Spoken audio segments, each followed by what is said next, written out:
শান্ত সকাল। খাবার টেবিলে চুপচাপ বসে আছে চৈতি চয়ন। ঝুমুর খাবার টেবিলে রাখলো, কিন্তু বসলো না। চয়নকে শুনিয়ে শুনিয়ে চৈতিকে বলল, আমার দাদাভাই চলে গেছে চৈতি, তোমার ভাই এখন আরামে খেতে পারবে। বলো খাবার খেয়ে শরীরে শক্তি বাড়াতে। আমাকে তো আবার মারতে হবে, তাই না? চুপচাপ বসে থাকলে বউ পিটাতে পারবে না। নির্বিকার ভঙ্গিতে বসে রইল চয়ন। নিশ্চল চোখজোড়া তুখর করে চেয়ে আছে। বলল, চৈতি, তোর ভাবিকে বল খোঁচা মেরে কথা না বলতে। আমি অন্যায় করেছি, সেজন্য ক্ষমা চেয়েছি। চৈতি, তোমার ভাইকে বলো ভুজং ভাজং কথা আমায় না বলতে। মেরে ধরে এখন আসছে ক্ষমা চাইতে। বীরপুরুষ খুনি খুন করে লাশের পাশে বসে যদি ভুলে খুন করে ফেলেছি ক্ষমা করে দাও, তখন কি লাশ ক্ষমা করে দিতে পারবে? চুপচাপ বসে থেকে ভাই ভাবির নালিশ শুনে যাচ্ছে চৈতি। মাথা গরম হবার উপক্রম। তারা নিজেরাই বলে যাচ্ছে, কিন্তু পিয়ন তাকে বানাচ্ছে। কণ্ঠ কঠিন করে বলল, তোমরা খাবে নাকি উঠে যাব? বুড়ো বয়সে ভীমরতি ধরেছে তোমাদের? চৈতির শক্ত কথায় কাজ হলো না। ঝুমুর শুনেও না শোনার ভান ধরে বলল, আমি খাবো না চৈতি। আমার দাদা ভাইকে যে বাসায় অপমান করা হয়, আমি তার সংসারের ভাত মুখে তুলব না। চয়ন এবার চটে গেল। মুখে ফুটল বিরক্তির রেশ। খেক করে শব্দ করল। জোরে নিঃশ্বাস ছেড়ে রাগের পাল্লা হালকা করে বলল, ঝুমুর, তুমি বারবার এক কথা কেন তুলছো? হ্যাঁ, ভালো করে জানো কেন তোমার দাদাভাইকে বাসা থেকে যেতে বলা হয়েছে। সে আমার বোনের দিকে নজর দিয়েছে। অন্ধকার ঘনিয়ে আসলো চৈতির মনে। এখন অক্ষরের নামে কুকথা শুনতে চাচ্ছে না। প্রিয় ভাইয়ের মুখে প্রিয় মানুষটির কুকথা মানতে পারছে না। বক্ষস্থল ধুকধুক করল প্রবল শব্দে। বিমূরতা চোখ মুখে স্পষ্ট বলল, আমার রুমে যেতে হবে ভাইয়া, শান্তাকান্তা ফোন দিচ্ছে হয়তো। চয়ন থামল না। সে জানে চৈতি কেন চলে যাচ্ছে, তবে গম গম কণ্ঠে বলল, খাবারের প্লেট সাথে নিয়ে যা, না থাকা যাবে না আমার বাসায়। প্লেট হাতে চৈতি চলল নিজ রুমে। তবে খাবার তার গলা বেয়ে নিচে নামবে না। বিয়ের কথা জানাজানি হলে নিশ্চয়ই তুফান শুরু হবে। তখন কি থামাতে পারবে চয়নকে? চৈতি চলে যাওয়ার পর ঝুমুর প্রশ্ন করল, তুমি যখন দাদা ভাইয়ের বোনের সাথে প্রেম করেছিলে তখন কই ছিল তোমার মনম সত্যবোধ চয়ন? তখন ঠিকই তো আমায় নিয়ে পালিয়েছিলে। নিজের রাগ কন্ট্রোল করার চেষ্টা করলো চয়ন। চোখ মুখ খিচে উত্তর দিল, তোমার সাথে আমার বয়সের পার্থক্য বেশি ছিল না ঝুমুর, কিন্তু তোমার ভাইয়ের সাথে আমার বোনের বয়সের তফাৎটা অনেক। শুধুই কি বয়সের জন্যই আমার দাদা ভাই তোমায় অপছন্দ চয়ন? সত্যি বলতে নয়, তোমার ভাইকে আমার সহ্য হয় না। শুরু থেকে উনি আমার সাথে মিসবিহেভ করে আসছেন। তাছাড়া ওনার রাগ সম্পর্কে তুমি জানো না ঝুমুর। অক্ষর স্যারের রাগের জন্য অনেক নিরপরাধ মানুষ প্রাণ হারিয়েছে। আমি চাই না আমার বোন একজন খুনিকে বিয়ে করুক। জানি তোমার ভাইকে নিয়ে বাজে কথা বলছি, তোমার শুনতে খারাপ লাগছে, কিন্তু আমার কিচ্ছু করার নেই। বোনকে ভালো রাখতে তোমাকে যদি হারাতে হয়, আমি হারাবো। মায়ের শেষ ভরসা আমার চৈতি। মাকে কষ্ট দিয়েছি, কিন্তু চৈতিকে দেবো না। কথাগুলো বলে চয়ন উঠে দাঁড়ালো। সদর দরজায় পা বাড়িয়ে একবার পিছনে তাকালো। দেখলো ঝুমুর বিস্ময় অশ্রু নয়নে তারই যাবার পানি তাকিয়ে আছে। বুকের বাঁ পাশে চিনচিনে ব্যথা শুরু হলো। ব্যথাকে পাত্তা না দিয়ে চলে গেল নিজ কর্মে চয়ন। চয়ন চলে যাওয়ার পরেই ঝুমুর হাসল। বিড়বিড় করে বলল, বহুদিন ধরে বহু ক্রোশ দূরে, বহু ব্যয় করি বহু দেশ ঘুরে। বের দেখিতে গিয়েছি পূর্বমালা, দেখিতে গিয়েছি সিন্ধু। দেখা হয় নাই চক্ষু মেলিয়ে, ঘর হতে শুধু দুই পা ফেলিয়ে। একটি ধানের শীষের উপরে একটি শিশির বিন্দু। দাদা ভাইয়ের কাছে চৈতের সুখ, কিন্তু তুমি বুঝেছ না চয়ন। নিকটের সুখ তোমার চোখে পড়ছে না। জঙ্গলের ভেতরে লাশ পাওয়া গেছে। ছেলেটির কপাল বরাবর 3টি গুলি। শরীর পচা শুরু করে দিয়েছে। বিভৎস বাজে গন্ধ। চয়ন ও অক্ষর মুখে রুমাল চেপে ধরেছে। অক্ষর চয়নের দিকে তাকিয়ে বলল, লাশটা চেক করতে বলো কাউকে। জি স্যার। অক্ষর লাশটির দিকে মনোযোগ সহকারে দেখলো কিছুক্ষণ। ছেলেটির বয়স 23 কিংবা 24 হবে। ছেলেটিকে কোথাও দেখেছে বলে মনে হচ্ছে তার। চোখ বন্ধ করে ষষ্ঠ ইন্দ্রিয় সজাগ করার চেষ্টা করলো। হঠাৎ ভেসে উঠল পুরনো এক মুহূর্ত। দু চোখ আপনা আপনি বড় হলো। চয়নকে ভালো করে দেখে আড়ালে ডাকল। ঠোঁটের কোনায় মৃদু হাসি ঝুলিয়ে বলল, ছেলেটাকে চিন্তা আমি ভুল করিনি চয়ন। চয়ন অক্ষরের হাসিতে সায় দিয়েই জানালো, আমাকে সাহায্য করার জন্য আপনাকে ধন্যবাদ স্যার। সেদিন যদি খোঁজ আপনি না দিতেন, তাহলে সে আজও বেঁচে থাকতো। ময়নাতদন্তের দরকার আছে কি? শান্ত হাসি ধারালো হলো। চোখে ফুটল হিংস্রতা। স্নিগ্ধ ধারালো কণ্ঠেই জবাব দিল। প্রমাণ যেখানে নেই সেখানে ময়না তদন্ত করা বিলাসিতা চয়ন, খুন নয় আত্মহত্যা বলে চালিয়ে দাও। Okay sir. শুনো, আমাকে আজকে একটা ইম্পর্টেন্ট কাজে যেতে হবে, তুমি সব দিকে নজর রেখো। উপর মহলের ডাক পড়েছে আমার। Okay sir. অক্ষর বেরিয়ে পড়ল চৈতির সাথে দেখা করার কথা, কিন্তু কাজের চাপ বেড়ে যাওয়ার ফলে আজ আর দেখা করাটা হবেই না। জয় বিজয়ের বিয়ে উপলক্ষে অবশ্য দুদিনের ছুটির ব্যবস্থা করে রেখেছে, তাই তো দুটো দিন কাজের এখন বেশ জটিলতা হয়ে পড়েছে। একটি রেঞ্জের প্রধান দায়িত্বপ্রাপ্ত কর্মকর্তা ডেপুটি ইন্সপেক্টর জেনারেল অব পুলিশে, কাজের ঝামেলা তো বেশিই থাকে। কয়েকদিন চৈতিকে সময় দেওয়ার ফলে কাজ জমেছে অনেক। শপিং মলে দাঁড়িয়ে আছে শান্তা কান্তা। চৈতি ফোন দিল অক্ষরকে, কিন্তু অপর পক্ষের ব্যক্তির ফোন বন্ধ। কণ্ঠে ভিড় জমল উৎকণ্ঠা। আমার ফোন কেন ধরছেন না উনি? কান্তা বলল, ডিউটিতে আছেন হয়তো, চিন্তা করিস না। শান্তা চৈতিকে এক পরক দেখে প্রশ্ন ছুড়ল। বিয়েটা সত্যিই হয়েছে? চৈতি ঘাড় কাত করে বলল, তোদের যমজ জামাইরা সাক্ষী ছিল। আচ্ছা, দাঁড়িয়ে থেকে লাভ নেই, চল কেনাকাটা করা যাক। দুজনই বলল। হুম। তিনজন মার্কেটের ভেতরে প্রবেশ করল। প্রথম তারা গায়ে হলুদের শাড়ি কিনবে। শাড়ির দোকানে গিয়ে শান্তা ঝগড়া বাঁধল দোকানদারের সঙ্গে।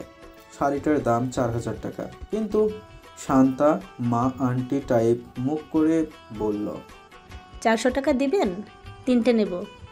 দোকানদার বলল, আপু আপনি ভুল দোকানে চলে আসছেন, এখানে জাকাতের কাপড় পাওয়া যায় না। ব্যাস শুরু হলো তাদের ঝগড়া। শান্তা শাড়ি এটাই নেবে, কিন্তু দোকানদার 400 টাকায় শাড়ি দেবে না। কান্তা চৈতিকে থামাতে চাইলে উল্টো ধমকে ওঠে শান্তা। দোকানদার ছেলেটা দম ছেড়ে বলে, আপনার কার্বন কপি আপুটা ভীষণ ভালো, কিন্তু আপনি তো জাদরেল মহিলা।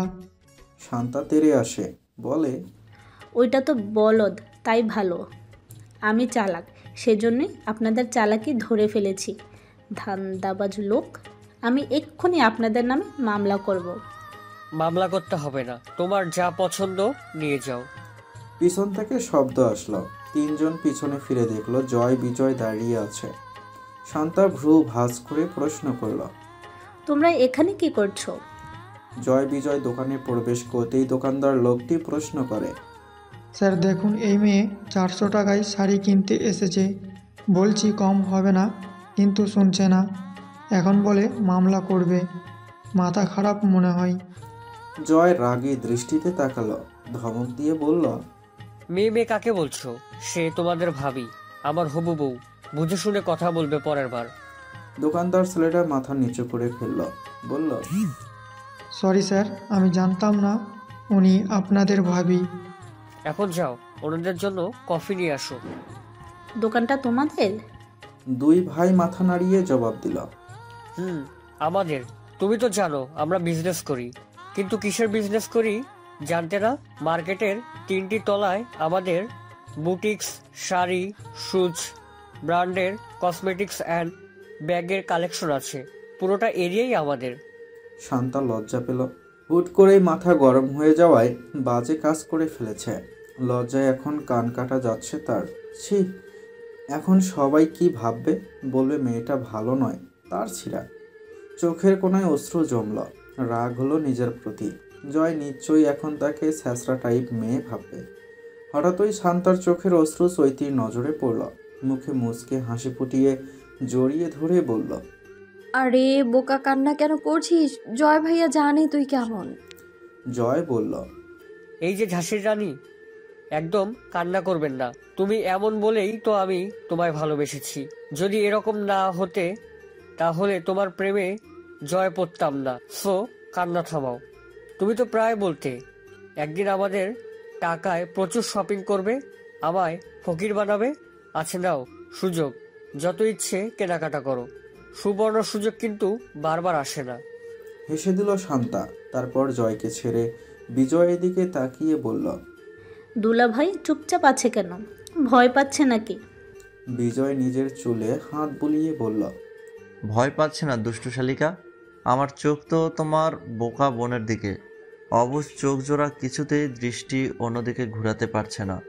বুকের ভেতর গান বাজছে, কি জাদু করিলা প্রীতি শিখাইলা, থাকিতে পারি না ঘরেতে প্রাণ স্বজনী, থাকিতে পারি না ঘরেতে, কি মন্ত্র পড়িলা ভবতে মজাইলা, থাকিতে পারি না ঘরেতে প্রাণ স্বজনী, থাকিতে পারি না ঘরেতে। বোকা কান্তা লজ্জায় লাল হয়ে আছে, যেন এক্ষুনি রক্তকণিকারা ছিটকে পড়বে। চৈতি মুচকে হেসে নাক টেনে বলল, এই যে বিয়ের বর কনেরা রোমান্সের দুনিয়া থেকে বের হয়ে কেনাকাটা দুনিয়াতে প্রবেশ করুন। আমার কিন্তু তাড়াতাড়ি বাসায় যেতে হবে।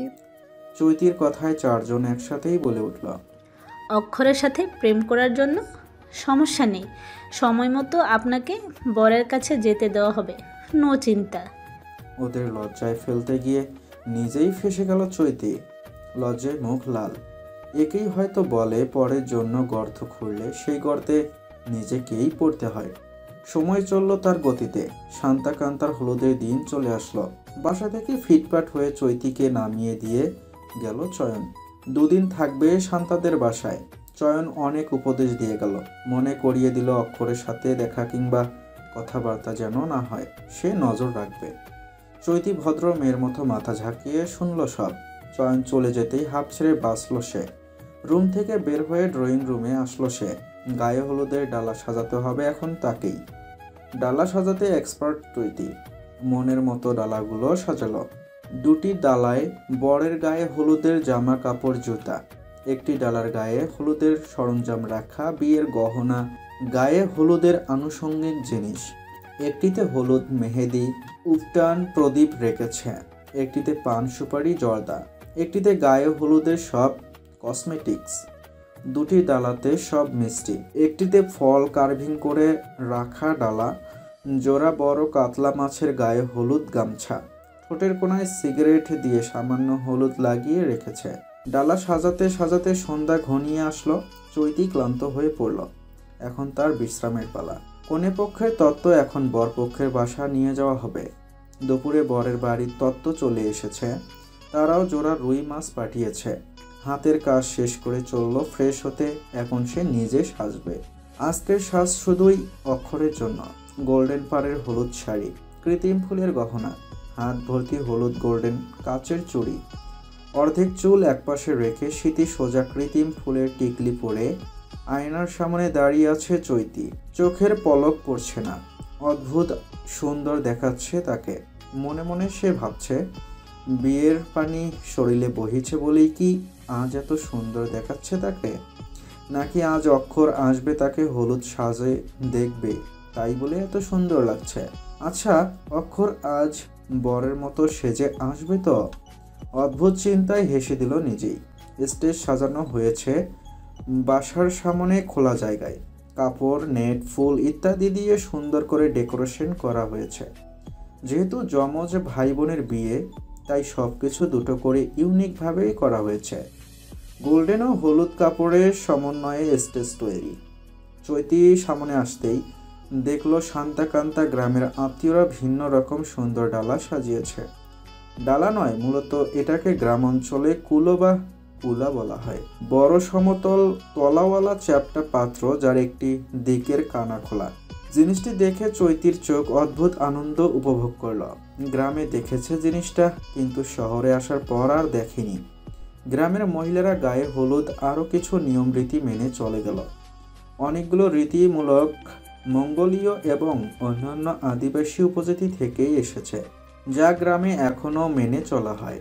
যেমন অনুষ্ঠানে হলুদ ছাড়াও অন্যান্য উপকরণ ব্যবহৃত হয়, যেমন ধান, দুর্বা, তিল, সরিষা, মাসকালাই, মেথি, গিলাসুই, মেহেদি, মিষ্টি, মাছ, পঞ্চপ্রদীপ প্রভৃতি।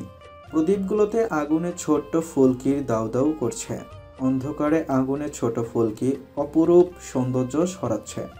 মুগ্ধ নয়নে দেখে চলছে চৈতি। শান্তাকান্তা এন্ট্রি হলো গান দিয়ে। গতরে হলুদ লাগাও কন্যারা, সাজাও বধূর সাজে মিলিয়া। চৈতি দূর থেকে দাঁড়িয়ে দেখতে লাগলো। শান্তা তখন নাচের মধ্যেই ইশারা দিল আসার জন্য। প্রথম চৈতি আসতে না চাইলেও শান্তার মা জোর করেই পাঠালো। শুরু হলো তাদের এন্ট্রি নাচ। নাচ শেষে দুই বোনও ক্লান্ত। অরেঞ্জ জুস মুখে তুলে চৈতিকে বলল কান্তা, দোস্ত, আমার লেন্স খুলে গেছে, আমি কিছুতেই দেখতে পারছি না। সুন্দর একটা মুহূর্তে কান্তার কথা শুনে শান্তার মুখের জোশ পড়ে গেল। রাগী গলায় বলল, তোকে আগেই বলেছি চশমা পরেই থাক, কিন্তু শুনিসনি। কান্তার গাল ফুলিয়ে বলল, বিয়েতে আমায় অসুন্দর লাগুক, তুই এটাই চাস আমি জানি। এখন পার্লারের মেয়েটাকে ফোন দিয়ে বল আমার চোখে ভালো করে লেন্স পরিয়ে দিতে। আমি চশমা আনতে বলছি, তুই আর লেন্স পরবি না। চশমা ছাড়া আমাদের বরেরা যদি চিনতে না পারে তখন অঘটন ঘটে যাবে তো। বাসর রাতে অদল বদল হয়ে যাবে। পাপ কাজ থেকে দূরে থাক। শান্তা আলাভোলা মেয়েটা হঠাৎ উরুচণ্ডী হয়ে গেল। কপট রাগ দেখিয়ে বলল, অদল বদল হলে সমস্যা নেই, দুটোই এক কোম্পানির। আপাতত আমি চশমা পরবো না। শান্তা কান্তার একথা শুনে ইশারায় একজন মেয়েকে ডাকল। মেয়েটাকে সব বলে পার্লারের মেয়েটাকে আনতে বলল। চৈতি সবকিছু দেখে জোরে হাসল, কিন্তু মনের ভিতর তার হাসি হাসছে না, হাঁসফাঁস করছে মন। অক্ষর তাকে দেখে কি বলবে, হলুদ পরি নাকি রাঙ্গা বউ? অনেক কিছুই বলতে পারে অক্ষর। আচ্ছা, অক্ষরকে আজ কেমন লাগছে? নিশ্চয়ই নতুন বরের মতো। আজ যদি চৈতিকে বইয়ের মতো লাগে, তাহলে অক্ষরকে বর কেন লাগবে না? আলবাদ আজ অক্ষরকে বরের মতোই লাগছে। পুরো দমে চলছে হলুদের অনুষ্ঠান। হই হুল্লোড়ে মেতে আছে সকলে, কিন্তু একমাত্র মন খারাপ চৈতির। জয় বিজয় এসেছে শান্তা কান্তাকে সারপ্রাইজ দেওয়ার জন্য, কিন্তু অক্ষর আসেনি। মন খারাপটা শরীর বেদ করে হৃদয়ের গভীরে প্রবেশ করল। অনুষ্ঠান থেকে অনেকটা দূরে আকাশের দিকে তাকিয়ে অশ্রু বিসর্জন দিল। যার জন্য সাজলো তার দেখাই নেই। অভিমানে ভরপুর হৃদদেশ। গতকাল থেকে কথা হচ্ছে না, ফোন বন্ধ। খাখা হৃদয় আজ মরুভূমি।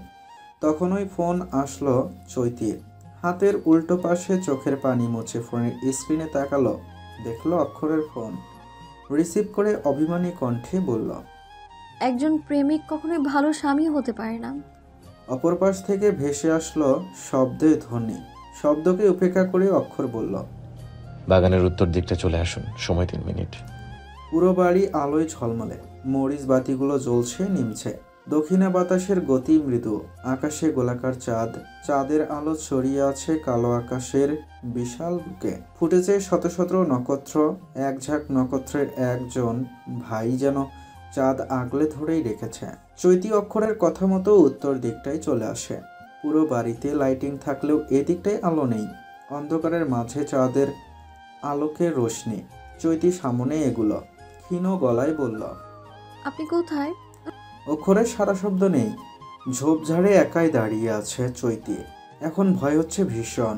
ভয়ার্ত কণ্ঠে আবারও বলল, আমি ভয় পাচ্ছি অক্ষর সাহেব। শীতল ঠান্ডা স্পর্শ কাঁধে পড়ল।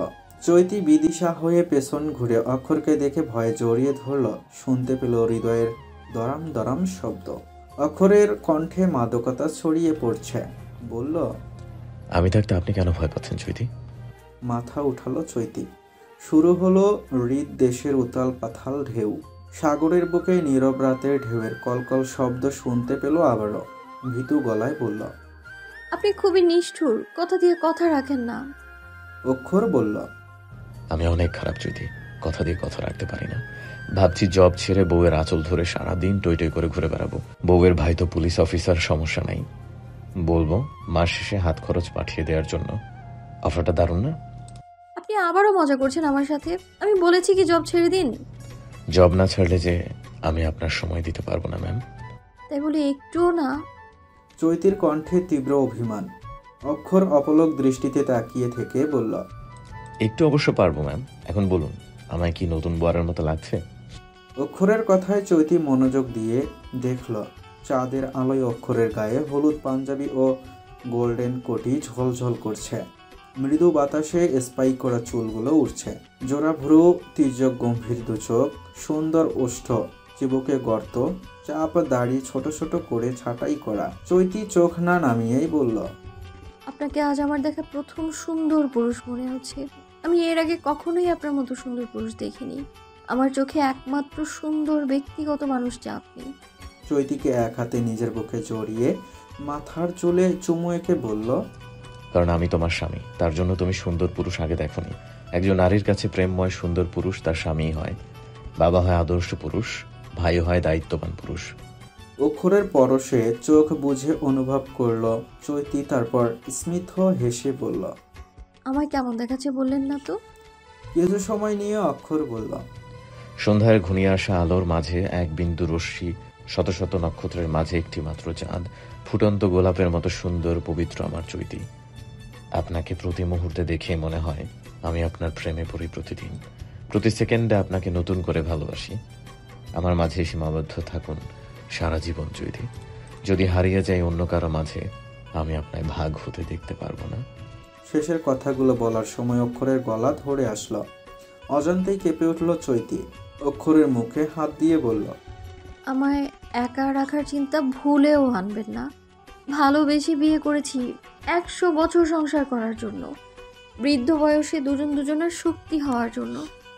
সংসার করার আগে আমায় ধোকা দিতে চাচ্ছেন? আমি কিন্তু কষ্ট পাচ্ছি অক্ষর, প্লিজ আমায় কষ্ট দেবেন না। অপরাধীর কণ্ঠে বলল অক্ষর। সরি, আর বলবো না, প্লিজ কষ্ট পাবেন না। আপনার কষ্ট আমার হৃদয়ে তীরের মতো বিধে। সময় চলল দুজনা। দুঃখ কষ্টকে বিদায় জানিয়ে অক্ষর শুকনো বকুল ফুলের মালা চৈতির হাতে দিয়ে বলল, কলেজে যাওয়ার সময় রাস্তায় পড়ে গিয়েছিল, আমি সযত্নে নিজের বক্ষে রেখেছি এতদিন। আজ আপনার জিনিস আপনার হাতে তুলে দিতে পেরে আমি মুক্তি পেলাম। বকুল ফুলের মালার দিকে তাকিয়ে রইল চৈতি অনেকক্ষণ। সময়টা তখন সে ইন্টার প্রথম বর্ষে নতুন ভর্তি হয়েছিল। চৈতি সবসময় হেঁটে যাওয়া আসা করত। গ্রামের শর্টকাট রাস্তা দিয়ে কলেজে যাবার পথে দেখল ধানের জমির পাশেই বকুল গাছে ফুল ধরেছে। কলেজে না গিয়ে পলিথিনে করে অনেকগুলো ফুল কুড়িয়ে আনে। সেদিন কলেজে না যাওয়ার জন্য মায়ের হাতে বেধারক মার খেতে হয়েছিল। রাতে লুকিয়ে লুকিয়ে মায়ের রুম থেকে সুই সুতা এনে গেঁথে ফেলে সুন্দর একটি মালা। তার পরের দিন সকালে কলেজে যাওয়ার পথে শখ করে মালা হাতে পেঁচিয়ে বের হয়। ক্লাস করার সময় হঠাৎ দেখতে পায় হাতে মালা নেই। সেদিন 4টে ক্লাস করে কলেজে ফাঁকি দিয়ে বাড়ির উদ্দেশ্যে যাত্রা দেয়। পুরো রাস্তা খোঁজে খোঁজে যখন মালার দেখা পায় না, আশাহত হয়ে বাড়ি ফিরে। আজ অক্ষরের হাতে মালা দেখে প্রশ্ন করে, তার মানে আপনি পেয়েছিলেন আমার মালা? অক্ষর মাথা দুলিয়ে বলে, আপনাকে দেখতে গিয়েছিলাম, বটগাছের আড়ালে দাঁড়িয়ে দেখলাম আপনি চলে যাচ্ছেন, কিন্তু হঠাৎ আপনার হাত থেকে কিছু একটা পড়ে। আপনি চলে যাওয়ার পর আমি কুড়িয়ে আনি।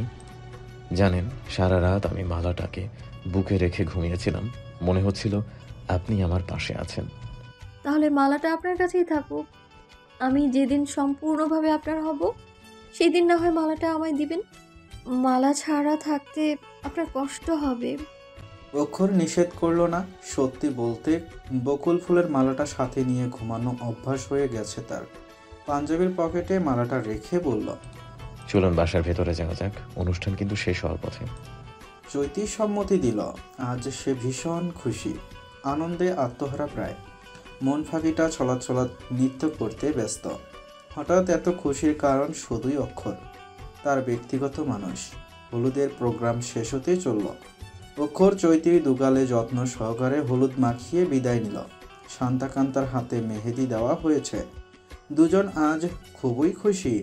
কয়েক ঘন্টা পর ভালোবাসার মানুষকে নিজের করে পাবে বলে রাতের আধার ফুরিয়ে আলোর দেখা মিলল। অলস ঘুমকে বিদায় জানিয়ে ফ্রেশ হতে চলল চৈতি। ঘুমিয়েছে কয়েক ঘন্টা পূর্বে। বিয়ে বাড়ি বলে কথা, ঘুম কি সহজে হয়? শরীরকে টেনে হিঁচড়ে বিছানা থেকে নামানোর জন্য কম যুদ্ধ করতে হয়নি তার। ফ্রেশ হয়ে এসে দেখলো শান্তাকান্তা এখনো ঘুমে বিভোর। এই যে বিয়ের কনেরা, উঠুন তো তাড়াতাড়ি, আর কত ঘুমাবেন? বরপক্ষরা চলে এসেছে প্রায়। চৈতির কথা শুনে হকচকিয়ে ওঠে কান্তা। শান্তাকে টেনে হিঁচড়ে ঘুম থেকে তোলে। বিরক্ত নিয়ে শান্তা বলে, দেখ, আজকেই শুধু ঘুমাতে পারবো। বিয়ের পর জয় বলেছে ঘুমোতে দেবে না, সো নো ডিস্টার্ব। শান্তার লাগামহীন কথায় কান্তা চৈতি হেসেই দিল। আবারও টেনে তুলে শান্তাকে উদ্দেশ্য করে চৈতি বলল, তুই ভালো হবি না কোনোদিন। কি সব উল্টাপাল্টা কথা বলছিস? বিয়ের আগেই যদি এমন কথা বলিস, তাহলে বিয়ের পর কি বলবি? আগেই বোঝা যাচ্ছে, লজ্জা তো রাখ একটু। দুহাতে দুজনের কাঁধে হাত রাখলো শান্তা। মুখে দুষ্ট হাসি ফুটিয়ে বলল, তোদের বলবো না তো কাদের বলবো বলতো? তোরা তো কিছুই শিখিয়ে পুড়িয়ে দিলি না। যাও, নিজে নিজে একটু আধটু শিখেছি, তাও সমস্যা। বিয়ের পর জামাই বলবে আনরোমান্টিক বউ বিয়ে করে আনছি।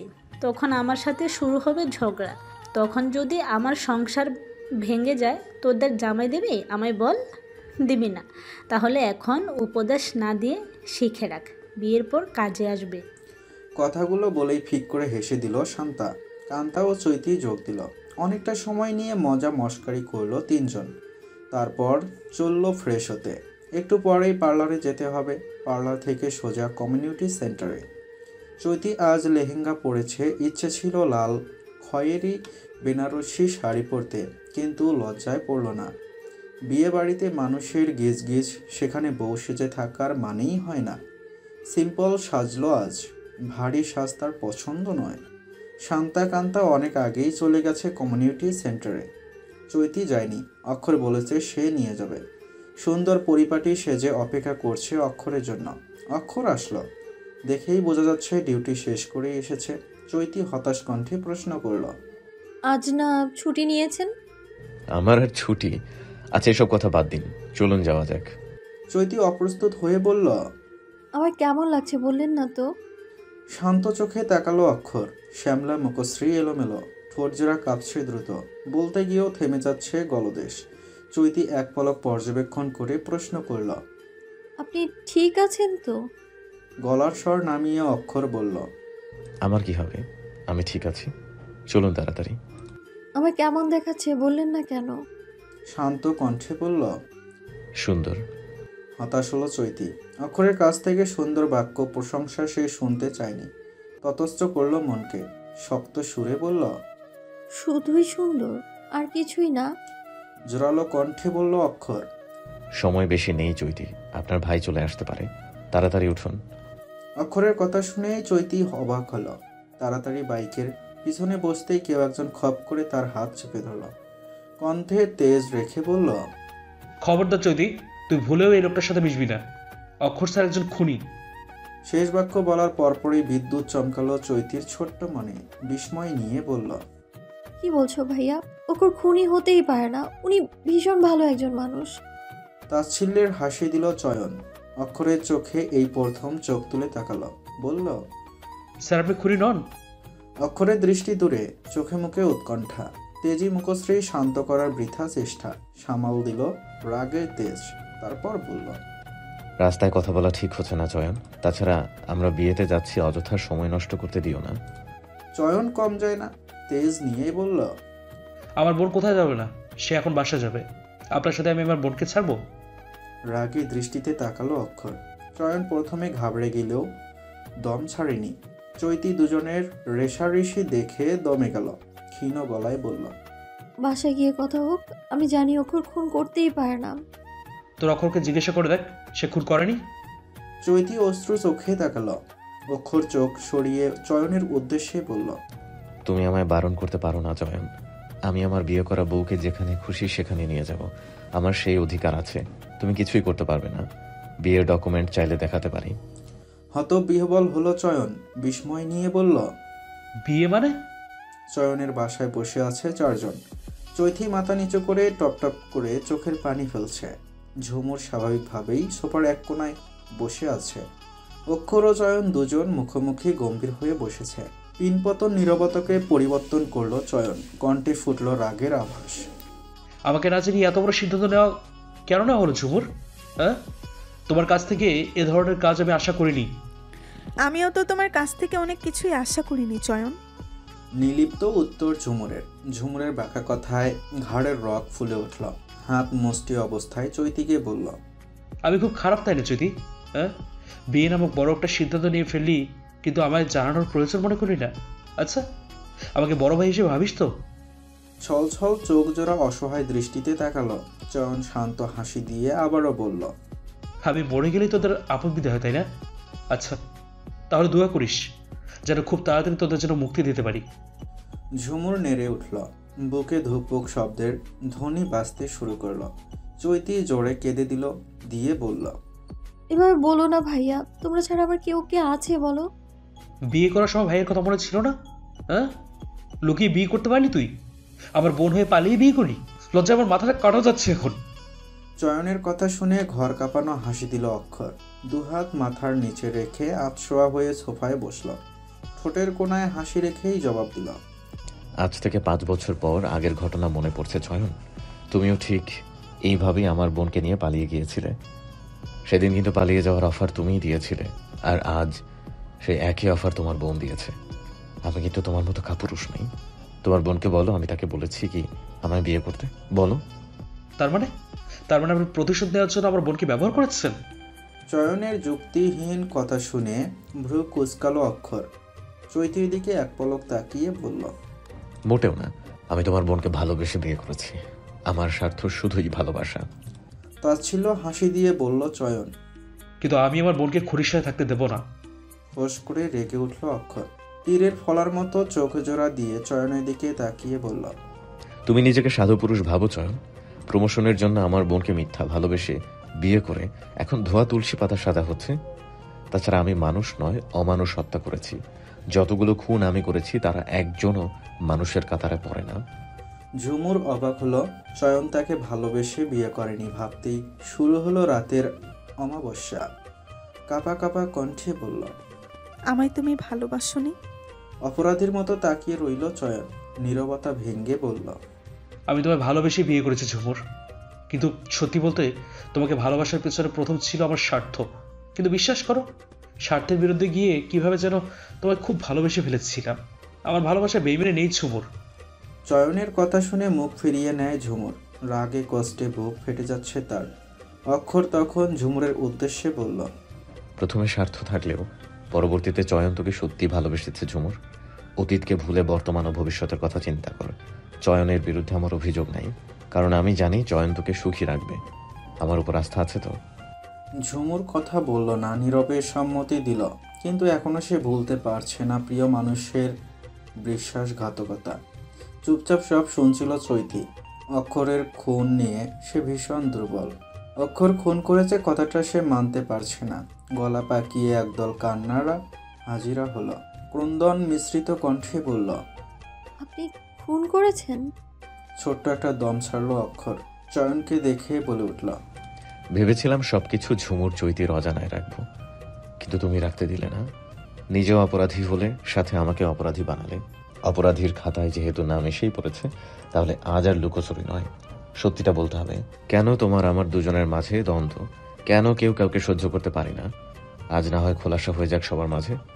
চয়ন কথা বলল না। সে ঝুমুরের দিকে অপলক দৃষ্টিতে তাকিয়ে আছে। আজ সে দেখতে পারছে প্রেয়সীর চোখে তীব্র ঘৃণা। প্রিয় মানুষের ঘৃণা সহ্য করার মতো দ্বিতীয় কষ্ট হয়তো আর নেই। অতীত। চয়ন সবে জয়েন করেছে। অক্ষরের আন্ডারে কাজ করার নির্দেশ তার। চয়নের সবকিছু ভালো থাকলেও সে ছিল কাজের প্রতি অনীহা। সে চাইতো বসে বসে প্রমোশন। কাজের প্রতি অনীহা লোকদের বরাবর অপছন্দ ছিল অক্ষরের। কয়েকবার চয়নকে এ নিয়ে হুমকি ধামকি দিয়েছিল, কিন্তু কাজ হয়নি। অক্ষর সিদ্ধান্ত নেয় চয়নকে চাকরি থেকে বরখাস্ত করবে। যেই ভাবা সেই কাজ। কিন্তু হঠাৎ সে খবরদারি করে জানতে পারে গ্রামে চয়নের মা ও বোন থাকে। তাদের দেখাশোনার একমাত্র মানুষ চয়ন। সিদ্ধান্ত পরিবর্তন করে। ভালোভাবে চয়নকে বুঝাবে কাজের প্রতি মন বসানোর জন্য। যদি রাজি না হয় তাহলে ভিন্নভাবে বুঝাবে। একজন পুলিশ অফিসারের গা সারা ভাব থাকা একদমই উচিত নয়। পুলিশের পেশায় হলো মানব সেবা, বসে থাকা নয়। চয়ন ভালো কথার মানুষ নয়, তাই তো অক্ষর নিজেকে খারাপ বানাতেই বাধ্য হলো। চাপের উপরে রাখলো চয়নকে, যার ফলে চয়ন সহ্য করতে পারত না অক্ষরকে। নিজের স্বার্থ কিংবা অক্ষরকে জ্বালানোর জন্য পিছু নিল অক্ষরের একমাত্র বোন ঝুমুরের। প্রতিদিন ঝুমুরের পিছু নেওয়া, এটা সেটা গিফট দেওয়া, নানানভাবে আসক্ত করলো তার মাঝে। সদ্য কলেজে পা দেয়া ঝুমুরের মন প্রেমের ছন্দ নিয়ে আসলো চয়ন। কয়েক মাসের ব্যবধানে তাদের প্রেম হয়ে গেল। চয়ন অবশ্য কাজের প্রতি বেশি একটা অনীহা দেখাতো না, তবে মনোযোগ সহকারে করতও না। বদমেজাজি অক্ষর চয়নকে পথে আনার বৃথা চেষ্টা করলো। খোঁজ খবর নিয়ে দেখলো তার ওই ছোট বোনের সাথে প্রণয় ঘটিয়ে ফেলেছে চয়ন। মাথায় উঠল রক্ত। চয়নের পরিবারের কথা না ভেবে সিদ্ধান্ত নিল জব থেকে বরখাস্ত করবে চয়নকে।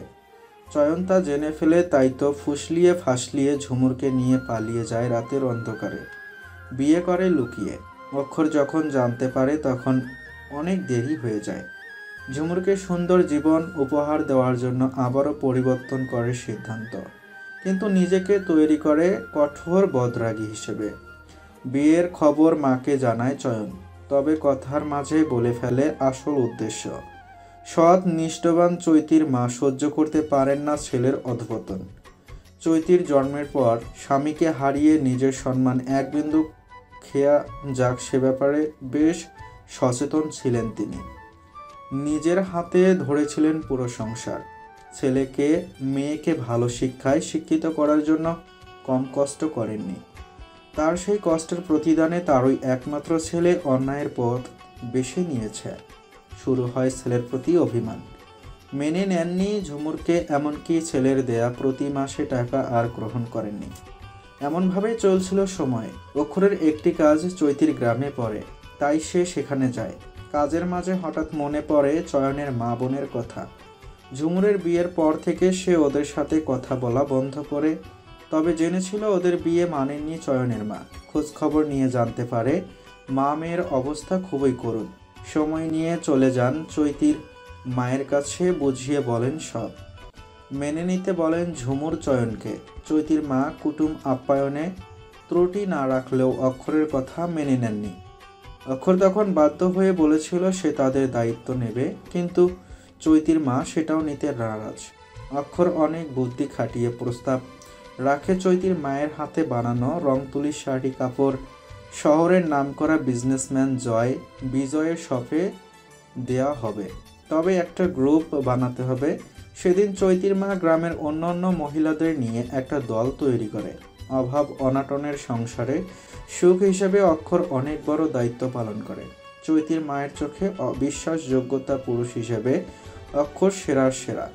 দিন যায় মাস যায়, অক্ষর চৈতিকে কয়েকবার দেখলেও চৈতির নজরে অক্ষর পড়ে না।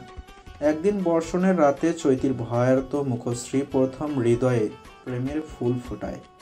সেদিন অক্ষর বুঝতে পারে পুরুষ ছাড়া নারীর জীবন যেমন অমূল্য, তেমনি একজন নারী ছাড়া পুরুষের জীবন অমূল্য।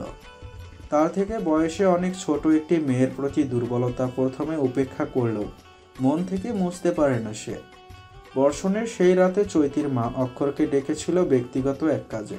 চৈতিকে নিয়ে উনি ভীষণ চিন্তিত। গ্রামের চেয়ারম্যানের ছেলের নজর পড়েছে চৈতির ওপর। মা মেয়ে একা থাকে। রোজ রাতে ঘরের চালে ঢিল ছোড়া, রাস্তায় উত্ত্যক্ত করা, এমনকি বাড়ি বয়ে হুমকি দেয়া। চেয়ারম্যানের কাছে নালিশ দেওয়ার পর চেয়ারম্যান বিয়ের প্রস্তাব পাঠায়, কিন্তু ছোট্ট বয়সে মেয়ের বিয়ে দেবেন না চৈতির মা। তাছাড়া চেয়ারম্যানের ছেলের স্বভাব চরিত্র ভালো নয়। বিয়ের প্রস্তাব প্রত্যাখ্যান করার ফলে চেয়ারম্যান সহ তার ছেলে ক্ষেপে ওঠে। শুরু হয় ঝামেলা। গ্রামের সবাই চেয়ারম্যানের ওপর কথা বলতে পারছে না, তাই বাধ্য হয়েই অক্ষরকে জরুরি তলবে ডাকা হয়। সেদিন অক্ষর বলেছিল, চয়নকে ডাকলেন না কেন আন্টি? সে কিন্তু আজ প্রতিষ্ঠিত। দীর্ঘশ্বাস ছেড়ে সেদিন চয়নের মা বলেন, আমি অভিমান করে কথা বলি না, তাই বলে আমার ছেলেও আমাকে ফোন দেয় না বাবা। একবার যদিও আমাকে জড়িয়ে ধরে বলে, মা আমার ভুল হয়েছে, ক্ষমা করে দাও, জীবনে আর পাপ কাজ করব না, সেদিন আমি তাকে বুকে জড়িয়ে রাখতাম বাবা। আক্ষেপের সুরে কথাগুলো বলার পর চোখ মুছলেন উনি। সেদিন রাত থাকতে থাকতেই বেরিয়ে পড়ে অক্ষর। মাঝ রাস্তায় এসে দেখে চেয়ারম্যানের ছেলে মদ খেয়ে রাস্তায় পড়ে আছে। মাথায় কিলবিল করে রক্ত। হৃদয়ের রানীকে বিরক্ত করা লোকটাকে দেখেই এক মুহূর্ত সময় নষ্ট না করেই গাছের মোটা ডাল দিয়ে বেধড়ক মারতে থাকে চেয়ারম্যানের ছেলেকে। রাগের বসে মনেই থাকে না দিন দুনিয়া। মারতে মারতে ক্লান্ত হয়ে যখন তাকায়, দেখে ছেলেটি অনেক আগে পৃথিবীর মায়া ছেড়ে চলে গেছে। বৃষ্টির পানিতে হাত গায়ে থাকা রক্ত মুছে নেয়। হাতের ডালটা পুকুরে ফেলে ভেজা শরীরে নিজ গন্তব্যে পাড়ি জমায়। এতটুকু বলেই থামলো অক্ষর। সামনে বসা তিনজন মানবী উৎসুক মুখখানি নিয়ে তাকিয়ে আছে। চয়নের চোখে রাগের আভাস। হুঙ্কার ছেড়ে বলে, জানোয়ারের বাচ্চাকে আরো শাস্তি দেওয়া দরকার ছিল স্যার। আপনি আমায় আগে কেন জানাননি? জানানোর সুযোগ ছিল না। কথাটা বলে আবারও বলতে শুরু করলো অক্ষর। সেদিনের পর অক্ষর প্রায় যেত চয়নের গ্রামে। চৈতিকে দেখা তার অভ্যাসে পরিণত হয়েছিল। প্রায় বছরখানেক হলো চেয়ারম্যানের ছেলে খুন হয়েছে। চেয়ারম্যান 1 বছর ধরে খুনিকে খোঁজার চেষ্টা করছিল, কিন্তু সে যখন খোঁজ খবর পায়নি তখন রাগ জমে চৈতি ও তার মায়ের প্রতি। লোক দিয়ে খুন করার চেষ্টা চালায়। অক্ষরের লোক ছিল গ্রামে, তাদের মাধ্যমেই খবর পেয়ে অক্ষর আসে। তারপর চেয়ারম্যান বাড়িতে যায়। শহরের বড় পুলিশ বাবু তার আপ্যায়নে ত্রুটি রাখেননি চেয়ারম্যান সাহেব। সুযোগ বুঝে চেয়ারম্যানকে আমন্ত্রণ পাঠায় অক্ষর, বলে শহরে আসার জন্য। পুলিশ তদন্ত করে ছেলের খুনিকে খোঁজ করে বের করা হবে, তবে শহরের যাওয়া কিংবা পুলিশের সাথে হাত মিলানোর কথা কাউকে বলতে নিষেধ করে, যেন খুনি সতর্ক না হতে পারে। অক্ষরের কথা মেনে নেয় চেয়ারম্যান। একমাত্র ছেলের হত্যাকারীকে ধরার জন্য অক্ষরের ফাঁদে পা বাড়ায়। পরিবর্তন করে চৈতি ও তার মাকে খুন করার পরিকল্পনা। অক্ষর চলে যাওয়ার 4 দিন পরেই শহরে আসে চেয়ারম্যান। অক্ষরের বলা একটি বাংলো বাড়িতে সবকিছু ব্যবস্থা করে রাখে অক্ষর। সেদিন খুব নির্মমভাবে হত্যা করে চেয়ারম্যানকে। ভাগ্যের কি লীলা খেলা! অক্ষরের সাথে দেখা করতে এসে নিজ গ্রামে চেয়ারম্যানকে খুন হতে দেখে ফেলল চয়ন। অক্ষরের রাগে দৃষ্টি দেখা মাত্রই কেঁপে ওঠে। অক্ষর চয়নকে দেখা মাত্রই মুখে আঙ্গুল দিয়ে ইশারায় বলে চুপ থাকতে। চয়ন ভয়ে চুপ থাকে, কিন্তু পালানোর চেষ্টা করে পারে না। অক্ষর তাকে চেপে ধরে, ভয়ানক কণ্ঠে বলে, এই ঘটনা যদি কাউকে বলেছো তাহলে পরের শিকার তুমি হবে চয়ন। আমি কিন্তু আমার বোনকে বিধবা হতে দেখতে পারবো না। দুঃস্বপ্ন ভেবে ভুলে যাও আজকের ঘটনা। অক্ষর আবারও বলতে শুরু করল, চয়ন, তুমি কয়েকদিন আগে প্রশ্ন করেছিলে আমার সাথে আমার বাবার সম্পর্ক ভালো নয় কেন।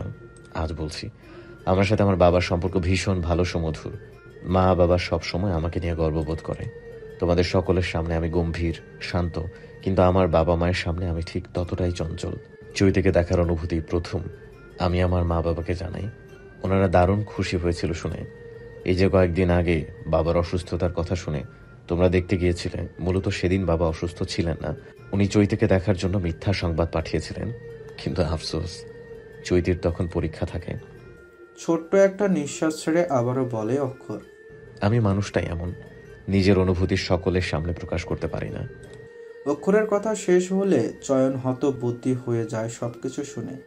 যে লোকটার প্রতি ছিল তার বিষাদ রাগ, আজ সেই লোকটার বাস্তবতা শুনে অবাক হলো। অজান্তেই মনে মনে সেলুট জানালো। চয়নের হঠাৎ একটি কথা মাথায় চলে আসলো, চট করেই বলে উঠল, শাহিনকে কেন মেরেছেন আপনি? অক্ষর জবাব দিল, শাহিন চৈতিকে বিরক্ত করত। প্রথমে তাকে ভালো মতো বুঝিয়ে বলা হলো, কিন্তু সে মানেনি। এসিড মারার পরিকল্পনা ছিল, পথের কাটা রাখতে নেই, তাই মেরে দিয়েছি। তাছাড়া শাহিনের নামে ধর্ষণের 5টি মামলা ছিল, কিন্তু আইন তার চুল পর্যন্ত ছিঁড়তে পারছিল না, কারণ তার চাচা এমপি। ভাবলাম আরেকটা অপরাধ করার আগেই তাকে সুন্দর পৃথিবী থেকে বিদায় করি। খুন করার পর মানুষ এত সুন্দর করে কথা বলতে পারে জানা ছিল না চৈতির। বিস্ময় চোখে শুধু দেখছে এবং গিলছে। চয়নের হঠাৎ মনে হলো আলিফের কথা। আলিফ, যার সাথে চৈতির বিয়ের কথা চলছিল। আলিফ সুস্থ হওয়ার পর একবার দেখতে গিয়েছিল চয়ন। চয়নের যাওয়ার উদ্দেশ্য হলো কে তাকে মেরেছে জানার জন্য।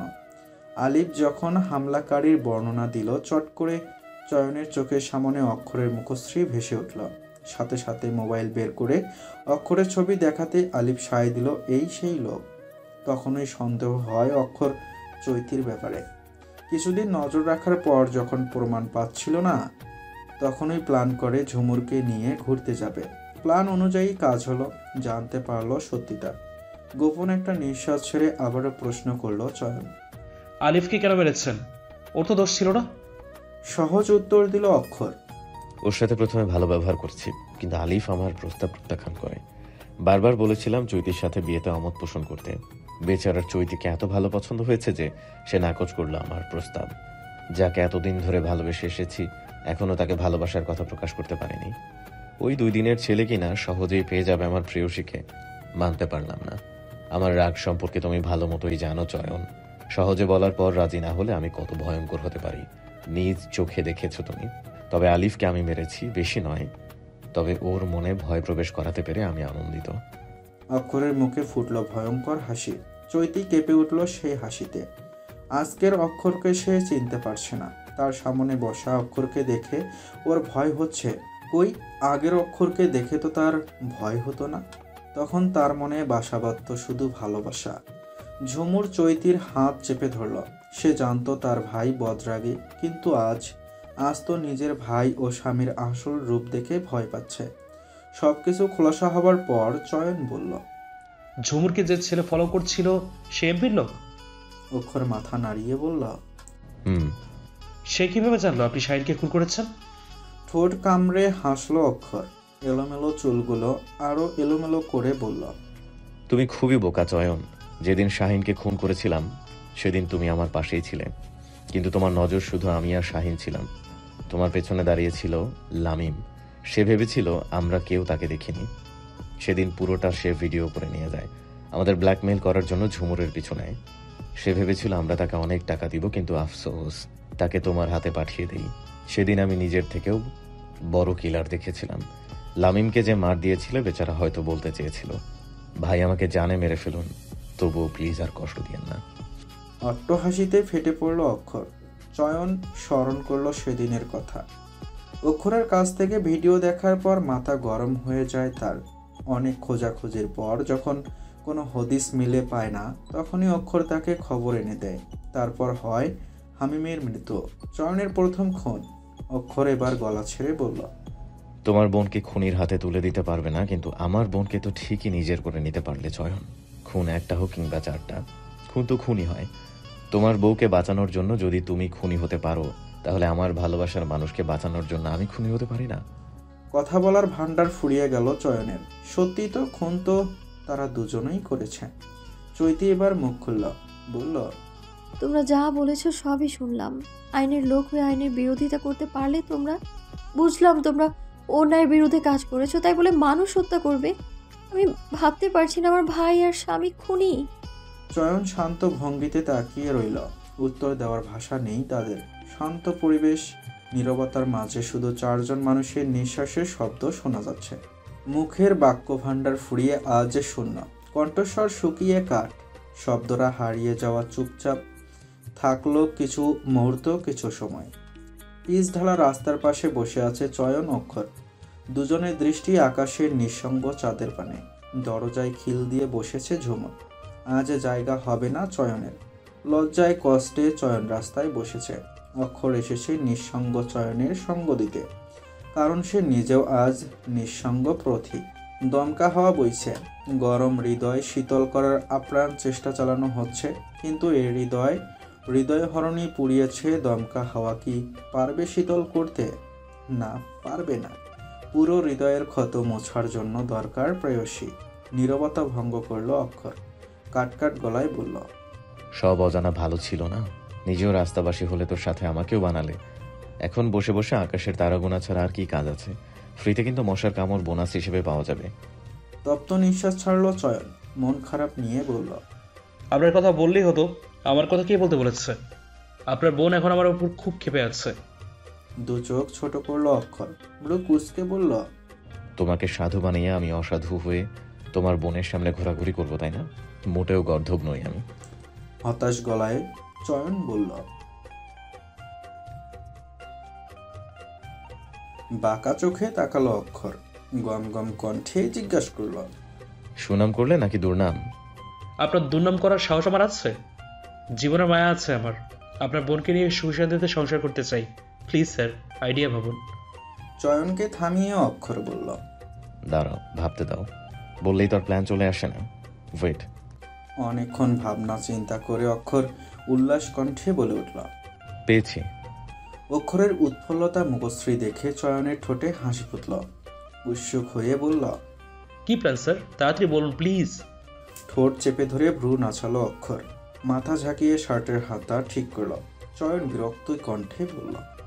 স্যার, ভাবসাব এখন নিতে হবে না, রাত শেষ হয়ে যাবে আপনার। আমার ধৈর্য শক্তি খুবই কম। প্ল্যান বলুন তাড়াতাড়ি। চয়ন, ভুলে গেছো সবুরে মেওয়া ফলে। ধৈর্য ধরো বলছি তো। চয়ন ভদ্র ছেলের মতো বসে রইল। অক্ষর প্ল্যান বলল। প্ল্যান শোনার পর চয়নের চোখ দুটো খুশিতে গদগদ করে উঠল। অজান্তেই অক্ষরকে জড়িয়ে ধরে বলল। ধন্যবাদ স্যার। মিস্টার চয়ন, আমি ঝুমুর নই। Sorry sir. মাথা নিচু করে ফেলল চয়ন। অক্ষর তখন চয়নের পেটে গুঁতো দিয়ে বলল। আরে আমরাই তো। আমিও যেমন তোমার বড় শ্যালক, তুমিও আমার বড় শ্যালক। শ্যালকের সাথে দুষ্টামি করাই যায়। জোরে হাসলো চয়ন। অক্ষরও তাল মিলালো চয়নের সাথে। দুজন রাস্তা ছেড়ে বাসার উদ্দেশ্যে যাত্রা দিল। কলিং বেল বাজার সাথে সাথে ঝুমুর দরজা খুলল। দরজার ওপাশে চয়ন অক্ষরকে দেখে আবারও নিজের রুমে হাঁটা দিল। ঝুমুর চলে যাবার পর অক্ষরের কানে ফিসফিস করে বলল, স্যার, ঝুমুর এখনো রেগে আছে, আমি পারবো রাগ দমাতে? অক্ষর হাত রাখলো চয়নের কাঁধে, ভরসাময় কণ্ঠে বলল, আলবত পারবে। দরকার পড়লে পা ধরে বসে থাকবে। আসামিদের কাছে পুলিশ হলো বাঘ, কিন্তু বউয়ের কাছে আমরা হলাম বিড়াল। সুখে শান্তিতে থাকতে হলে বউয়ের কথায় চলতে হবে, বউকে ভালোবাসতে হবে, বুঝছো? হতাশ গলায় বলল চয়ন। পা ধরতে হবে তাহলে? বিরক্তি নিয়ে বলল অক্ষর। পা ধরতে বলেছি বলে পা ধরবে? বুঝাবা। জানো, মেয়েদের মন হচ্ছে পানির মতো, যে পাত্রে রাখবে সেই পাত্রে আকার ধারণ করবে। মোম দেখো না আগুনের পাত্র, মোম দেখো না আগুনের ছোঁয়া মাত্র সঙ্গে সঙ্গে গলতে শুরু করে। তেমনি মেয়েদের মন, ভালোবেসে বুঝালে ঠিকই বুঝবে। তাছাড়া আমার বোন সহজ সরল, বুঝতে সময় লাগবে না। আমি তো আছি চিন্তায় তোমার বোনকে নিয়ে। তোমার বোন কোথায়? সে তো তোমার মতো ঘাড়ের রক্তারা, মনে মনে বেশি বুঝে। চয়ন ফিক করে হেসে উঠল, তারপর বলল, আপনাদের জুটিটা দারুণ স্যার, দুজনেই ঘাটতারা, শান্ত গম্ভীর। আল্লাহ মিলিয়ে তৈরি করেছে আপনাদের জুটি। নিরাশ হলো অক্ষর, প্রশ্ন করল, কোথায় পাবো তাকে? এখন ছাদে গিয়ে দেখতে পারেন। মন খারাপ হলে মানুষ প্রকৃতির মাঝে থাকতে পছন্দ করে। ওকে, যাও রুমে যাও, বেস্ট অফ লাক। আপনাকেও। চয়ন রুমের উদ্দেশ্যে পা বাড়ালো, অক্ষর ছাদের উদ্দেশ্যে পা বাড়ালো। আজকের দিনটা অদ্ভুত, ভীষণ অদ্ভুত। চয়ন রুমে প্রবেশ করতেই দেখলো ঝুমুর আতশোয়া হয়ে কপালে এক হাত রেখে চোখ বুজে শুয়ে আছে। ধীরে ধীরে চয়ন বসলো খাটের মাঝ বরাবর, মৃদু কণ্ঠে ডাক দিল, ঝুমুর। সারা শব্দ নেই ঝুমুরের। মুখ ফুলিয়ে সাহস জুগিয়ে আবারও বলল, আই এম সরি ঝুমুর, আমার জান পাখিটা খুব রেগে আছে। নিচুপ নির্লিপ্ত ঝুমুর। বুকে ফু দিয়ে ঝুমুরের হাত স্পর্শ করতেই ঝাড়া দিয়ে হাত সরালো ঝুমুর। খ্যাক খ্যাক করে বলে উঠল, আমাকে স্পর্শ করবে না। আমায় ক্ষমা করে দাও না প্লিজ, আমি তো স্বীকার করেছি আমার ভুল। তুমি ভুল বলছো কিভাবে? অন্যায় করেছো তুমি, আমায় নিয়ে খেলেছো। আমার ভালোবাসা মিথ্যে না ঝুমুর, বিশ্বাস করি না। প্লিজ। আচ্ছা, কি করলে তুমি আমার কথা বিশ্বাস করবে? পা ধরবো তোমার? চয়নের বেখাপ্পা কথা শুনে পা গুটিয়ে নিল ঝুমুর। রাগী দৃষ্টিতে তাকিয়ে বলল, বুদ্ধিশুদ্ধি হাঁটুতে চলে গেছে আজকাল? না, বউয়ের রাগ কমানোর জন্য বুকের ভিতর আগুন জ্বলছে, মাথার ভিতরে নাটবল্টু ঢিরে হয়ে গেছে। ঝুমুর মুখ অন্যদিকে ঘুরিয়ে মুচকি হাসল। কার সাথে রাগ করবে সে? লোকটার এহেন কথা শুনে আদৌ রাগ আছে? তবুও মুখে রাগের চট রেখেই বলল, আমার জন্য এক্ষুনি অমলেট বানিয়ে আনো। রাগের সময় অমলেট খেতে হয়, তাহলে রাগ কমবে আমার। এত রাতে? আমি জানতাম তুমি আমায় ভালোবাসো না। রাত একটাকে তুমি গভীর রাত বানিয়ে ফেলেছো। যাও তো, দূর হও। এ না না না, আমি আমি আনছি অমলেট বানিয়ে। চয়ন রুম থেকে বের হতেই শব্দ করে হাসল ঝুমুর। সে বেশিক্ষণ রাগ করে থাকতে পারে না। চয়নের ওপর তো আরও না। সে জানে চয়নের ভালোবাসায় মিথ্যে নেই। বিয়ের 5 বছরে চয়নের ভালোবাসায় নিজেকে আবদ্ধ করে রেখেছে। অনেকক্ষণ পর চয়ন আসলো অমলেট নিয়ে। ভ্রু কুচকে বলল ঝুমুর, নাও, খেয়ে নাও। তুমি তো ক্ষুধা সহ্য করতে পারো না। ফ্যাল ফ্যাল করে তাকিয়ে প্রশ্ন ছুড়ল, আমার জন্য? হ্যাঁ, তোমার জন্য। তুমি তো কিছু খাওনি। জবাব দিল না ঝুমুর। চয়ন মুচকে হেসে অমলেট দুটো ভাগ করল। আদরে গলায় বলল, অর্ধেকটা তুমি আমাকে খাইয়ে দেবে, বাকিটা আমি তোমাকে খাইয়ে দেবো। লজ্জায় লাল হলো ঝুমুর। বিয়ের 5 বছরেও লজ্জারা তাকে বিদায় জানাতে পারেনি। কিন্তু চয়ন এক কথার মানুষ। ঝুমুরের হাতে না খেলে সে খাবেই না। লজ্জাকে দূরে সরিয়ে প্রথমে চয়নের মুখে ধরল অমলেট। চয়ন মাথা নাড়িয়ে নাকচ করে প্রথমে সে খাইয়ে দিল ঝুমুরকে। ঝুমুর আবারও চয়নের সামনে অমলেট তুলল। অমলেট মুখে তোলার সময় ছোট্ট করে কামড় বসালো ঝুমুরের হাতে। শব্দ করে উঠল ঝুমুর। রাগের ভাব নিয়ে বলল, আবারও দুষ্টুমি? দুষ্টুমির কি দেখলে জান? এখনো দুষ্টুমি শুরু করিনি। তাদের কথার মাঝেই ঘুম থেকে উঠে বসলো চাঁদ। ঘুম ঘুম গলায় বলল, পাপা, তুমি বলো বয়স দুষ্টুমি করবে, মাম্মা মার দিবে। আমি দুষ্টুমি করলে আমায় দেবাবে মালে ওইভাবে। মেয়েকে কোলে নিয়ে মুখে অজস্র চুমু দিল চয়ন। বুকের সাথে মিশিয়ে নিয়ে বলল, তাই? আচ্ছা, আমরা আর দুষ্টুমি করবো না। প্রমিস। প্রমিস। চাঁদকে ডান হাতে আলতো করে জড়িয়ে ধরে ঝুমুরের মাথা বুকে ঠেকিয়ে চোখ বুজে অনুভব করলো পৃথিবীর সবচাইতে সুখী মানুষ সে। নিরিবিলি পরিবেশ, কান্নার আওয়াজে ভেসে আছে একপাশ থেকে। গঙ্গানো শব্দের ধ্বনি বাজলো অক্ষরের কর্ণকুহরে। ধুকপুক হৃদয়ের বাদ্যযন্ত্র বেড়ে চলছে আপন গতিতে। উড়ন্ত পাখির ন্যায় উড়ে চলছে কৃষ্ণ কালো লম্বা কেশ। কিছু না ভেবেই সে উড়ন্ত কেশে হাত রাখলো অক্ষর। সুমধুর কণ্ঠে বলল, আমার ভুল কোথায় চৈতি? ওড়না দিয়ে চোখ মুছে না তাকিয়ে উত্তর দিল চৈতি। আপনি খুন করেছেন। গরম নিঃশ্বাস ছাড়ল অক্ষর। চৈতি কেঁপে উঠল নিঃশ্বাসের সঙ্গে। কিছুটা দূরে সরতে চাইলেই ধরে ফেলল অক্ষর। পিছু ঘুরিয়ে চিবুক ছোয়ালো চৈতির ললাটে। শান্ত কণ্ঠে বলল, খুনের কারণ জানার পরেও আমাকে দোষারোপ করে যাবেন? আমি তো আপনাদের রক্ষা করার জন্য অমানুষ হত্যা করেছি। ভালো মানুষ তো নয়। আমার জায়গায় আপনি থাকলে কি করতেন? যদি জানতেন আপনার প্রাণ ভ্রমণের দিকে কেউ হাত বাড়িয়েছে, তখন কি তাকে ছেড়ে দিতে পারতেন? জবাব না দিয়ে কেঁদে চলল চৈতি। অক্ষর চৈতির মাথা বুকে জড়িয়ে বলল, শুনতে পাচ্ছেন কিছু? ধুক ধুক শব্দ। আপনাকে হারানোর কষ্ট আমার তো অন্যায় নেই চৈতি। আপনি কেন আমায় ভুল বুঝছেন? আমি জানি না অক্ষর, কিন্তু আমার ভয় হচ্ছে। কিসের ভয়? আপনাকে হারানোর ভয়। চৈতির কথায় হেসে দিল অক্ষর। চেপে ধরল মাথা নিজের বুকে। বলল, আমাকে কাছে আসতে দিচ্ছেন বা কখন ম্যাডাম? হারানোর ভয় তো আমার পাবার কথা। আপনি তো আমায় দু চোখে দেখতে পারেন না। চোখ বন্ধ করে অক্ষরের শরীরে তীব্র পারফিউমের সুবাস অনুভব করতে লাগলো চৈতি। পারফিউম নাকি অক্ষরের গায়ের সুবাস বুঝে উঠতে না পেরে প্রশ্ন করল, আপনার বুক থেকে সুন্দর সুবাস ছড়াচ্ছে। আপনাকে বুকে জড়িয়ে শান্ত হলো হৃদ পাঁজর। তাই সুন্দর রমণীকে সুন্দর সুবাস পাঠাচ্ছে, যেন রমণী বারবার এই বুকে মাথা রাখে। আপনি ভীষণ ঠোঁট কাটালো। তাই বুঝি? চৈতি কথা না বলে সোজা হয়ে দাঁড়ালো। কপট রাগ দেখিয়ে বলল, কে বলল আমি আপনাকে দুই চোখে দেখতে পারি না? সারাদিন যে চোখ আপনাকে খুঁজে, আপনি জানেন? আগে জানতাম না, এখন জেনে নিলাম। ধন্যবাদ ম্যাম। আচ্ছা ম্যাম, আমার একটা কথা রাখবেন? বলুন। আর কত আপনি আপনিতে থাকবো? তুমি তো আসা যায় না। আপনি আমায় তুমি বলতে পারেন, কিন্তু আমি আপনাকে এখন তুমি ডাকবো না। কেন? সময় হলে তুমি ডাকবো, বুঝেছেন সাহেব? অক্ষর চৈতির একদম সামনে এসে দাঁড়ালো। দুজনের মাঝে 1 ইঞ্চি ব্যবধান। আচমকা অক্ষরের হাত চৈতির কোমর স্পর্শ করতেই কেঁপে উঠল চৈতি। চোখ বন্ধ করে বিড়বিড় করল, কি করছেন? অক্ষর থামিয়ে দিল। আফিম মেশামো কণ্ঠে বলল, আজ বারণ শুনছি না ম্যাম। চৈতির ঠোঁটজোড়া কেঁপে চলছে। ঠিক এই মুহূর্তে ফোন আসলো অক্ষরের। বিরক্তিতে চক্রান্ত শব্দ উচ্চারণ করে চৈতিকে ছেড়ে ফোনের স্ক্রিনে তাকালো। বিজয়ের নাম ঝলমল করছে।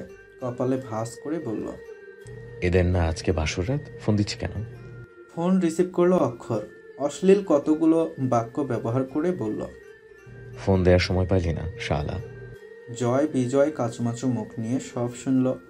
বিরোহী কণ্ঠে জয় বলল, দোস্ত, অনেক বড় ভুল করে ফেলেছি। শান্তার বদলে কান্তাকে প্রপোজ করেছি। এখন ওরা 2 বোন আন্দোলনে নেমেছে। যতদিন না পর্যন্ত ওদের ভালো করে চিনতে না পারি, ততদিন বাসর রাত বন্ধ। শব্দ করে হেসে দিল চৈতি। অক্ষর চোখ ছোট ছোট করে নিয়ে বলল, তোরা আসলেই বলদ। চশমা ছাড়া হলো জাত্রেল শান্তা, চশমা পরাটা গুড গার্ল কান্তা। জয় ফোঁস করে বলে উঠল, শালা, আমার বউকে নিয়ে বাজে কথা বলবি না। এখনো নিজের বউকে চিনতে পারিস না, আবার বলছিস বাজে কথা বলবো না? যা বউ নিয়ে ঘরে যা, অযথা আমায় বিরক্ত করবি না। বিজয় তখন একদমই বলে উঠল, আজ কান্তা চশমা পরেনি, কালো লেন্স পরেছে। সেজন্য আমরা ওদের চিনতে পারছি না। প্লিজ দোস্ত, হেল্প কর। দাঁতে দাঁত চেপে বলল অক্ষর, আমায় তোদের দুশ্চরিত্র মনে হয়? তোদের ধারণা আমি নিজের বউ রেখে অন্যের বউকে বেশি দেখি? দুজন একত্রে বলল, না। এখন ফোন রাখ, তোদের কর্মের ফল এটা। বিয়ের পর আমার মতো সন্ন্যাসী থাক। দোয়া রইল। চট করে ফোন কাটলো অক্ষর। চৈতির হাসি থামছেই না। অপলক দৃষ্টিতে তাকিয়ে রইল অক্ষর। মুক্ত ঝরা হাসিতে সে কাবু। তোমায় চিন্তা আমার কোনো ভুল নেই চৈতি। তাহলে আমাদের মধুচন্দ্রিমা? এখনো সময় হয়নি সাহেব। ঘোড়ার গাড়ি নিয়ে বর সেজে এসে আমায় রানী করে নিজের প্রাসাদে নিয়ে চলুন। ধুমধাম বিয়ে না হলে ভালোবাসার পূর্ণতা পাবেন না। চৈতি চলে গেল অক্ষরের বুকে পাহাড় সমান কষ্ট দিয়ে। অক্ষর বিরহী চোখে বলল, এখনো রয়েছে রাত, যেও না গো রূপসী, তুমি ছাড়া আমি একা, বোঝো নাকি প্রেয়সী। সোফার উপরে দুপা তুলে বসে আছে চৈতি ঝুমুর। আজকের বাসার যাবতীয় কাজ চয়ন অক্ষরের দ্বারা করানো হবে। বেচারা দুজন বউদের অত্যাচারে অতিষ্ঠ হয়ে কিচেন রুমে ঢুকেছে। 8টার ভিতরে সকালের নাস্তা চাই হুকুম মহারানীদের। অক্ষর টুকটাক রান্না জানলেও চয়ন ডিম ভাজি ব্যতীত কিছুই পারে না। গাজর, ফুলকপি, সিম, আলু, পটল ইত্যাদি আরও সবজি মিলিয়ে রান্না করা হবে সবজি। গাজর কাটছে চয়ন, কাটছে কম, খাচ্ছে বেশি। অক্ষর লক্ষ্য করে চাকু হাতে দাঁড়ালো চয়নের সামনে। খেলে হবে না, তাড়াতাড়ি রান্না বসাতে হবে, একটু পরেই ডাক দিবেন 2 মহারানী। স্যার, রান্না করার প্রয়োজন নেই, এ দেখুন আমি কাঁচা খেয়ে ফেলছি। তোমার ভুঁড়ি অনেক বেড়েছে চয়ন, কাঁচা ও সবজি খাও। মুখ ফুলিয়ে নিঃশ্বাস ছাড়ল চয়ন। বুঝলো অক্ষয় তাকে আবারও খোঁচা দিয়ে কথা বলছে। এই লোকটা শুধরাবে না। খোঁচা ছাড়া কথা বললে পেটের ভাত হজম হবে না হয়তো। 5 মিশালি তরকারি দিয়ে সবজি রান্না করা হলো। গরম গরম ফুলকো ফুলকো রুটি, চাঁদের জন্য সিদ্ধ ডিম, সবজি দিয়ে খিচুড়ি সুন্দরভাবে সাজিয়ে ডাইনিং টেবিলে রাখলো অক্ষর। গলা ছেড়েই ডাক দিল, কোথায় আপনারা? Breakfast ready? অলস ভঙ্গিতে পা নামালো দুজন। ডাইনিং টেবিলের কাছে আসতেই মাথা গরম হলো। বলল, এসব কি রান্না হয়েছে? আমরা গরু? চট করে চয়ন বলল, গাই। ঝুমুর অগ্নির চোখেই তাকালো। চয়ন মুখে আঙ্গুল দিল। অক্ষর শান্ত হয়ে বলল, আমাদের অফিস আছে, তাড়াতাড়ি খেতে হবে, সরকার কিন্তু বসিয়ে বসিয়ে মাইনে দিবে না। ঝুমুর কথা বাড়ালো না। দাদা ভাইকে ভয় পায় সে যদিও, বা আজকাল দাদা ভাইয়ের মাঝে ভিন্ন মানুষকে খুঁজে পেয়েছে, তবুও ভয় কাজ করে। চৈতিকে ইশারায় বলল খেয়ে নিতে। আপত্তি করলো না চৈতি। চেয়ার টেনে বসল।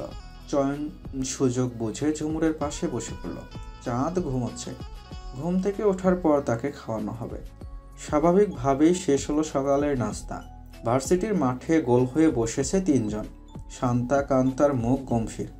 আজ চঞ্চল শান্তার শান্ত থাকাটা ভালো লাগছে না চৈতির।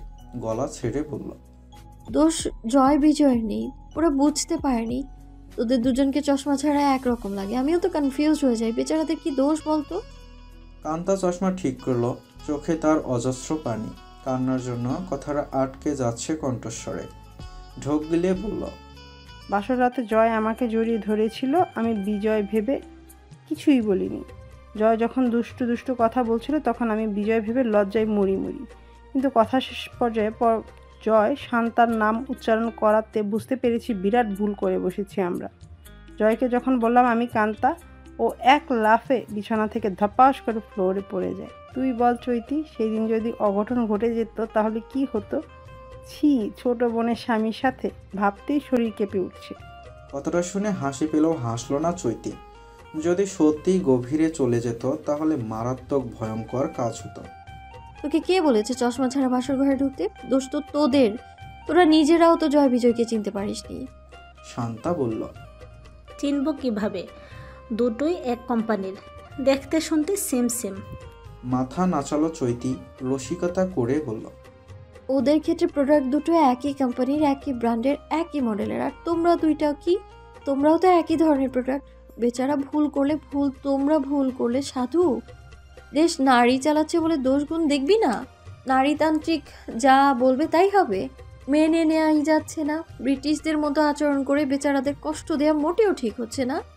চৈতির ভাষণ শুনে 2 বোন বেশ কিছুক্ষণ তাকালো। দীর্ঘতম নিঃশ্বাস ছেড়ে বলল, উপায় বল। উপায় একটা, কান্তা কানা, তাই ও কানার মতো থাকবে। তুই জল্লাদ জল্লাদের মতো থাকবি। সমস্যার সমাধান শেষ। জোরে বল বাংলাদেশ। চৈতির কথা শেষ হতে দেরি, কিন্তু শান্তা কান্তা এলোপাথারি থাপ্পড় বসাতে দেরি করলো না। দুটোকে পুরো শক্তি দিয়ে সরিয়ে রাগী সুরে বলল, উপকারীর উপকার মনে রাখে না যেজন, মানুষ নয় তারা শাকচুন্নি সুজন। চৈতির জন্য বিয়ের বেনারসি থেকে শুরু করে গায়ে হলুদের যা যা প্রয়োজন সব কেনা হলো।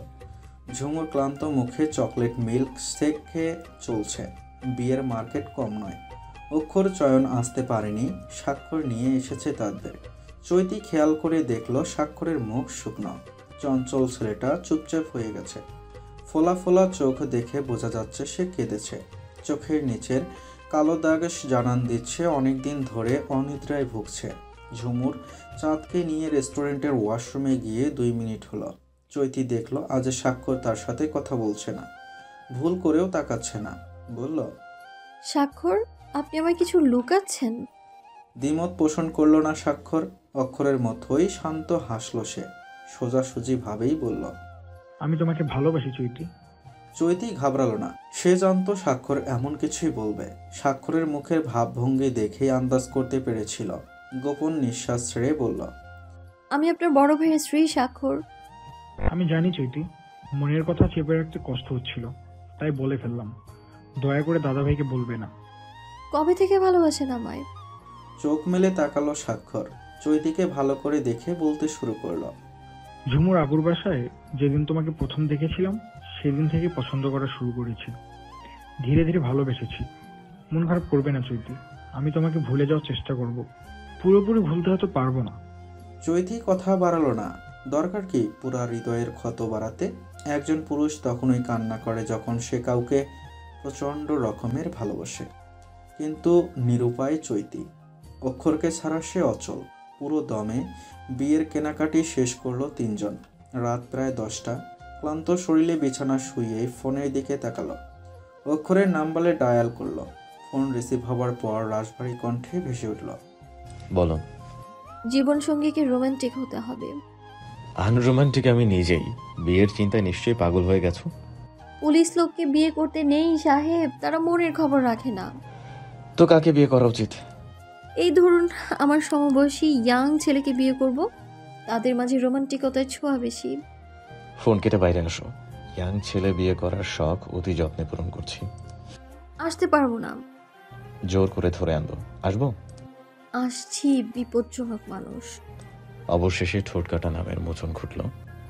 নতুন নাম বিপজ্জনক। চৈতি সদর দরজা খুলে বাহিরে গেল। দূরে দাঁড়িয়ে আছে অক্ষর। কাছে গিয়ে প্রশ্ন করল, কি বলবেন তাড়াতাড়ি বলুন, ঘুমোবো। এক মুঠো গোলাপের পাপড়ি ছুঁড়ে দিল অক্ষর। কাছে টেনে বলল, পালানোর ধান্দা কেন ম্যাম? স্বামীর কাছেই তো আছেন। রোমান্টিক হওয়ার জন্য কার বই ফলো করছেন? অন্যের বই ফলো করে রোমান্টিক হয়নি, আমি জন্মগতভাবেই রোমান্টিক। আজ বাইকে চড়ে তোমাকে নিয়ে ঘুরবো, বাইক বিলাস করবো। চৈতিও হাসল। অক্ষর এই প্রথম চৈতির ঠোঁটে চুমু খেল। চৈতি বারণ করল না। দূর থেকে স্বাক্ষর এই দৃশ্য দেখে ফিরিয়ে নিল। খা খা হৃদয়ের শূন্যতা অনুভব করল। সিগারেট জ্বালিয়ে ঠোঁটে স্পর্শ করল। আজকে তার অনুভূতি শুধুই নিকশ কালো ধোয়া। ঘনিয়ে আসলো বিয়ের দিন। লাল বেনারসি শাড়ি পরে লাল টুকটুকে বউ সেজে চৈতি বসে আছে নিজের রুমে। কান্তা চুপচাপ থাকলেও 2-1টা দুষ্টু মিষ্টি কথা বলল। কিন্তু শান্তা ননস্টপ কথা বলে যাচ্ছে। শান্তার কথার ধরনে চৈতি লালের মাঝে লাল হচ্ছে। শান্তা, তুই খুব পেকেছিস। বেবি, তোমার জন্যই। সেদিন তো বেশ বোঝালে আমাদের। বোঝানোর ফল এখন তো ভুগবে। শান্তার কথা শুনে চৈতি মৃদু হাসল। সেদিন তার বোঝানো কাজে দিয়েছে তাহলে। 2 বোন রাগ করে থাকেনি জয় বিজয়ের ওপর। মিটমাট হয়ে যায় তাদের মধ্যকার ঝামেলা। বিয়ের কাজ সম্পন্ন হলো। চৈতিকে বসিয়ে রাখা হয়েছে সুবাস ছড়ানো ফুলের রাজ্যে। চারদিকে ফুলের সুবাস মম করছে। অক্ষর আসলো রুমে। আজ আমার রুমে পদ্ম ফুলের অস্তিত্ব টের পাচ্ছি। অক্ষরের কথা শুনে চৈতি লাজুক হাসল। বলল, স্বয়ং পদ্মফুল হাজির তোমার রুমে। পদ্মফুলের উপহার কোথায় সাহেব? অক্ষরের বুকে হাত রাখল। অবিশ্বাস্য কণ্ঠে বলল, আমি ভুল শুনছি কি? তুমি আমায় তুমি বলে সম্বোধন করছো? লজ্জাকে বিদায় জানিয়ে অক্ষরের গলায় হাত রেখে বলল, বলেছিলাম না সময় হলে বলবো। আজ থেকে সময় শুরু, পুলিশ বাবু। আজ থেকে আমার কাছে তুমি আসামি। স্বামী হয়ে গেল আসামি। ভালোবাসার পাল তুলে চলমরা ভেসে যায়। অচিন দেশে বাঁধবো বাসা, যে দেশে আর কেউ নাই। রাতের রজনী আজ বড়ই সুন্দর। 2 জন মানব মানবীর পূর্ণতা লাভ ঘটল। মিল হলো 2টো আত্মার। আবদ্ধ হলো 2 জন 6 বছর পর। কোমরে আঁচল গুজে একটি 3 বছরের মেয়ের পিছনে দৌড়াচ্ছে চৈতি। চোখে মুখে অজস্র রাগ। ছোট্ট মেয়েটি এক দৌড়ে স্বাক্ষরের রুমে প্রবেশ করল। চৈতি সেখানে গিয়ে জোরে দম ছাড়ল। আরও দুটো বাচ্চা স্বাক্ষরের বুকের ওপর বসে আছে। বাচ্চা মেয়েটিও যোগ দিল বাকি দুজন বাচ্চার সঙ্গে। হতাশ কণ্ঠে বলল, স্বাক্ষর আপনি সহ্য করেন কিভাবে? তিনটা দুষ্টুর দুষ্টুমি। প্রসার হেসে স্বাক্ষর বলে, ভাবি তুমি জানো না, আজ এরা তিনজন না থাকলে আমার কি হতো। দাদাভাইকে ধন্যবাদ আমাকে তিনটা বেবির চাচা বানানোর জন্য। কথার মাঝে মেয়ে বাবুটা স্বাক্ষরের চুল ধরে টান মারে। আর্তনাদ করে উঠল স্বাক্ষর, করুণ গলায় বলে, ছেলে দুটো বাবার মতো হয়েছে, মেয়েটা হয়েছে আমার মতো। জানো ভাবি, ছোট থাকতে আমিও ভীষণ দুষ্টু ছিলাম, সবার আদরে বাদর যাকে বলে। পৃথিবীতে ভয় শুধু একজনকে পেয়েছি, সে হলো দাদাভাই। চৈতি ফিক করে হেসে দিল, প্রশ্ন করল, বিয়ে কবে করবেন? দাদাভাইয়ের মতো বয়স বাড়িয়ে পরেই বিয়ে করব, যেন আমিও তিনটা সন্তানের বাবা হতে পারি। আপনারা দুই ভাই ঠোঁট কাটা, কথা বলার সময় ভেবে কথা বলেন না আপনারা। আচ্ছা ভাবি, দাদাভাইকে জিজ্ঞাসা করে দেখো তো কি খেলে একসাথে 11টা বাচ্চার বাবা হওয়া যায়। ভাবছি বউকে বারবার ডেলিভারির কষ্ট দিব না, পুরো ক্রিকেট টিম আমি একাই বানিয়ে ফেলবো। চৈতি হতাশ হলো স্বাক্ষরের কথায়। বিয়ের পর যখন সে শ্বশুর বাড়িতে পা রাখলো, তখন থেকেই দেখে চলে স্বাক্ষরের ঠোঁটকাটা স্বভাব।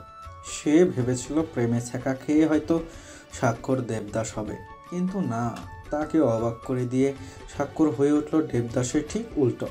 6 বছর ধরে স্বাক্ষরের কথা শুনতে শুনতে অভ্যাস হয়ে গেছে আজকাল। এখন তো আরও বেশি চলে তার দুষ্টমি। সাদ, রাত ও সারাকে নিয়ে চলে দুষ্টামি। বাচ্চা 3টে মামা ভক্ত কম, চাচ্চু ভক্ত বেশি। স্বাক্ষর হয়তো বাচ্চা 3টেকে তার মতো বানিয়ে শাস্তি দিচ্ছে চৈতিকে। চৈতি নিজের রুমে আসলো। অক্ষর সবে বাসায় এসেছে। চৈতির হতাশ মুখ দেখে বলল, বাবুরা আসেনি তাই তো? মাথা ঝাঁকালো চৈতি। অক্ষর তখন চৈতির দুকাতে হাত রেখে বলল, ওদের মতো ওদের থাকতে দাও, আমরা আমাদের মতো থাকি। বেচারা স্বাক্ষর তিনজন ল্যাদা বাচ্চার জ্বালায় অতিষ্ঠ হয়ে বনবাসী না হয়ে যায় আবার। ফোনের মেসেজের শব্দে চৈতি ফোন হাতে নিল। ভিডিও পাঠানো হয়েছে। ভিডিওতে দেখা যাচ্ছে 4.5 বছরের ছোট্ট একটি ছেলে 2.5 বছরের ছোট্ট আরেকটি মেয়েকে হাত ধরে সমানে এগোচ্ছে। কিছুদূর যাবার পর দেখলো দুজন একই দেখতে রমণী, একই দেখতে যুবক দাঁড়িয়ে। বাচ্চা দুটো চুপচাপ দাঁড়িয়ে থেকে একে অপরের মুখে তাকাচ্ছে। তারা হয়তো বোঝার চেষ্টা করছে তাদের বাবা মাকে। বাচ্চাদের কনফিউশন মুখ দেখে কান্তা চোখে চশমা পড়ে। বাচ্চা দুটো হেসে দিয়ে ছেলে বাচ্চাটা কান্তার দিকে ও মেয়ে বাচ্চাটা শান্তার দিকে পা বাড়ায়। ভিডিওটা দেখে খুশিতে চোখ জলজল করলো চৈতির। মাতৃত্ব কত সুন্দর। অক্ষরের কাঁধে মাথা ঠেকিয়ে বলল, আমাদের সবার সুন্দর সংসার। আর আমার সংসার তুমি। 9-10 বছরের একটি ছোট্ট মেয়ে দৌড়ে আসে। দরজার কাছে এসে বলে, ফুপি, মামা, আব্বু, আম্মু বোনকে নিয়ে চলে এসে। মেয়েটি আবারও আগের মতো দৌড়ে চলে যায়। মেয়েটিকে দেখে চৈতি ভাবে তাদের সেই ছোট্ট চাঁদ কত বড় হয়ে গেছে। এখন আর আগের মতো তুতলিয়ে কথা বলে না। সুন্দর গোলগাল চাঁদকে দেখে মুগ্ধ হয় বারবার। 3 দিন হলো ঝুমুরের দ্বিতীয় মেয়ে হয়েছে। আজ হসপিটাল থেকে বাসায় আনা হয়েছে তাকে। চৈতি সকাল থেকে ঝুমুরের জন্য এটা সেটা বানাচ্ছে। নতুন অতিথিকে স্বাগতম জানানোর জন্য সাজিয়েছে ঝুমুরের রুম। চৈতির বিয়ে হবার পর ঝুমুরকে নিয়ে আসে অক্ষরের বাড়িতে। অক্ষরের বাবা মা ভীষণ খুশি। 3 ছেলে মেয়ে, পুত্রবধূ, নাতি নাতনি নিয়ে পুরো বাড়ি হই হুল্লোড়। চয়ন প্রথমে রাজি ছিল না, কিন্তু একমাত্র বোনের আবদারে রাজি হলো। চৈতি দৌড়ে গিয়ে ঝুমুরের মেয়েকে কোলে নিল। মায়ের কোলে আরেকটি বাচ্চাকে দেখে সাদ রাগ করল। মুখ গম্ভীর করে অক্ষরকে বলল, পপ্পা, বাবুটা পচা, মাম্মা নিয়ে নিচ্ছে। অক্ষর হাসলো ছেলের কথা শুনে। রাত ও সারা দুজন বাচ্চাটির পাশে খেলা করছে। তারা ভীষণ খুশি তাদের নতুন বোন হওয়াতে। চাঁদের তো ভাব বেড়ে এখন আকাশ ছোঁয়া। সে সকলের বড় বোন, তাই তো সবাইকে সম্মান দিয়ে কথা বলতে হবে। ঝগড়া করলে শাসন করবে বলে বলে জানিয়ে দিল সবাইকে। পরিবারের আনন্দ উপভোগ করলো সকলে। ইচ্ছে পূরণ করলো জীবনের দীর্ঘ আয়ুর। রংধনুর সাজে সজ্জিত পরিবার, হৃদয়ে প্রেমের 7 রং।